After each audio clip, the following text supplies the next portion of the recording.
మీలో ఎంతమందికి నాటు పుట్టగొడుగులతో చేసిన కూర అంటే ఇష్టం? ఇప్పుడు పుట్టగొడుగులు బాగా వస్తాయి కాబట్టి మా డాడీ వాకింగ్‌కి వెళ్ళినప్పుడల్లా తీసుకొస్తారు. నాటు పుట్టగొడుగులు మట్టిగా ఉంటాయి కాబట్టి మనం హాఫ్ అన్ అవర్ వాటర్‌లో నానబెట్టుకొని అప్పుడు నీట్‌గా వాష్ చేసుకోవాలి.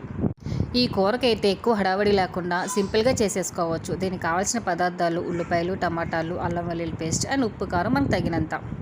వీటిని ఒక్కొక్కరు ఒక్కొక్క స్టైల్‌లో వండుతారు. ఒకసారి మా అమ్మ చేసిన విధంగా ట్రై చేయండి. చాలా ఈజీగా, టేస్టీగా చేసేసుకోవచ్చు. రెసిపీలోకెళ్తే ముందుగా ప్యాన్ తీసుకొని అందులో కావాల్సినంత ఆయిల్ పోసుకొని ముందుగా అన్నీ కట్ చేసి పెట్టుకొని ఒక్కొక్కటిగా యాడ్ చేసుకోవాలి. మేమైతే అన్నీ కలిపి ఒకేసారి పెట్టేసుకుంటాం. మీరు ఎలా చేసుకుంటారో కింద కామెంట్ చేయడం మర్చిపోవద్దు. లాస్ట్‌లో చిన్న గ్లాస్‌తో వాటర్ పోసుకొని అన్నీ బాగా మిక్స్ చేసుకున్నాక స్టవ్ మీద మీడియం ఫ్లేమ్‌లో పెట్టుకొని ఉడికించుకోవాలి. మధ్య మధ్యలో బాగా కలుపుతూ ఉండాలి. ఎందుకంటే బాగా జిగురొస్తుంది కాబట్టి అడుగంటకుండా ఉంటుంది. అమ్మ చేతి వంట నచ్చినట్టయితే ఛానల్ని సబ్స్క్రైబ్ చేసుకోవడం మర్చిపోవద్దు. అలానే నాటు పుట్టగొడుగుల కూర ఇష్టమైన లైక్ చేసి సపోర్ట్ చేయండి.